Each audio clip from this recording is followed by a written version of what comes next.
Hey, what's going on, guys? Welcome back to another episode of Disheveled Transmissions. And today I'm going to be reviewing an album by Mayhem called Daemon. And it was released on Century Media Records on October 25th of this year. Mayhem, they're a band that needs no introduction in the metal world. All the drama and books and movies and church burnings and oh man, homicide and everything you can think of. Everything just sociopathic. But yeah, so the new album. I think this is the first one they've done in quite some time. Maybe since I want to say 5 years or so. Maybe even longer than that. But it's been a while for them. And they come back and just come out swinging, man. It was produced. This album was by Tori Zerna. I want to say, I hope I'm saying, we butcher names all the time on here, but I know I'm probably butchering this one. It's Tori, Torestjerna. So, yeah, that's Norwegian or Swedish, I'm terrible pronunciation like that. But yeah, it was produced by him, and the interesting thing too, is it was recorded like pretty much all over Europe. I mean, they did some in studios and then moved to another studio, and then I think a couple of guys did their tracks in the church. Which is ironic for Mayhem, right? uh, and they just kind of pulled a Brian Wilson with it, just moving studio to studio to get the best sound, which you gotta admire. You gotta admire that. And yeah, it's a great album.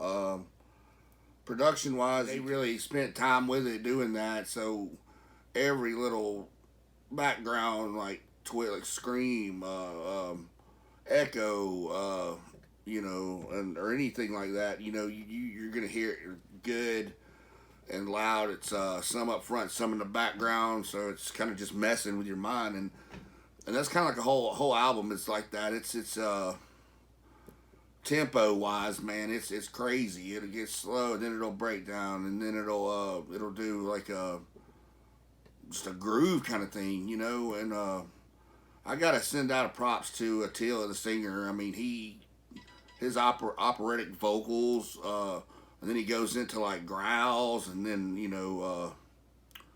then he sings on some tracks like his guts are rotting from the inside, and like he's got no soul or something, man. It sounds like a zombie trying to sing, and I love his voice. I love Attila's voice. And Hellhammer too. He shined on it. His drums were just amazing on that. Let's see. So I go and I see cover, beautiful cover, beautiful cover. It's looks like a fine work of art. Like a painting of some sort, and it makes you just while you're listening, you can visualize like uh, just some kind of like spiritual religious revolution or something. People overtaking old tradition, and that's what I got from the and then within the CD, which I'm sure there's multiple interpretations of it that you can do. The cover, yeah, that was spot on. The production, as I just said, spot on. You can. This dude did a just honorable job of it. Just great, man. And yeah, it was really superb. Track wise, some of the tracks I enjoyed.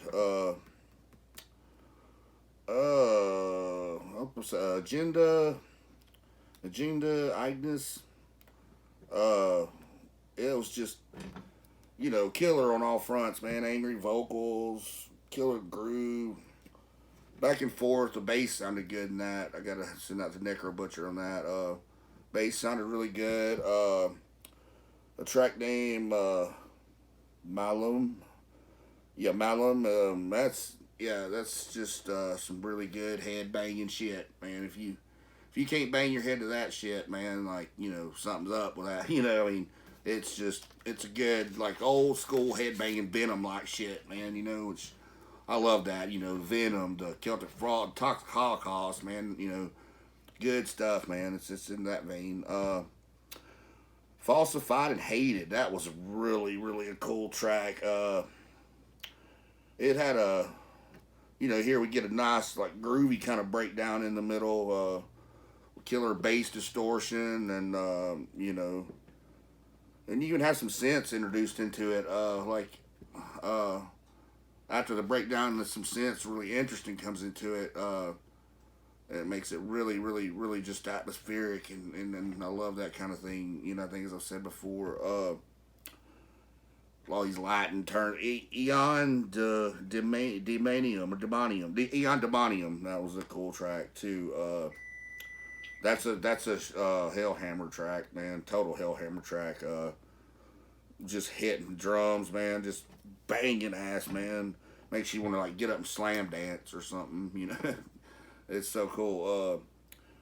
Demon Spawn. That was a good track. That was a kind of a slow, like, terror like feel. You feel a terror just coming on to you. It's probably the slowest song on the album, I'd say. And last but not least, this is one of the bonus tracks on it. I think there's 2 bonus tracks at the end. This one's called Black Glass Communion, and I'm trying to remember the other one for you guys, but I want to say Everlasting Dying Light. That's what the other one's called. Don't quote me on that one, but I think that's what it's called. But this one, Black Glass Communion, I really dug it. It's just a good showcase of guitar. Grinds like a chainsaw. Guitars are good on that, man. And this is where you get a good taste of some of the vocals, operatic vocals that he does. The vocalist does. Attila. And yeah, he does a lot. Not a lot, but he does it here and there, and it just kind of takes you off guard when he does it. You're just like, man, that sounds great. And it's just, yeah. This is another album I just really love. I really, really loved it. The production, I give that a total 5, as best as you can get. They really did knocked it out of the park there.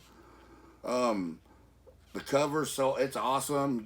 Can't complain about it. You could, like, just sit there and look at this. It's a beautiful cover. And music wise, it's really good.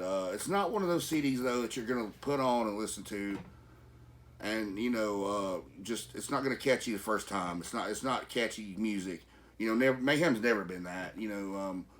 But if you give it a few listens, you're gonna start to appreciate it. It requires, like, listener participation. You got to participate and listen to it.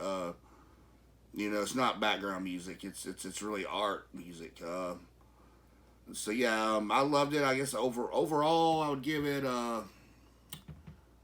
4. I'll give it a solid 4, man. I loved it. And it'd probably be in my top albums of the year. I'd say it'd make that.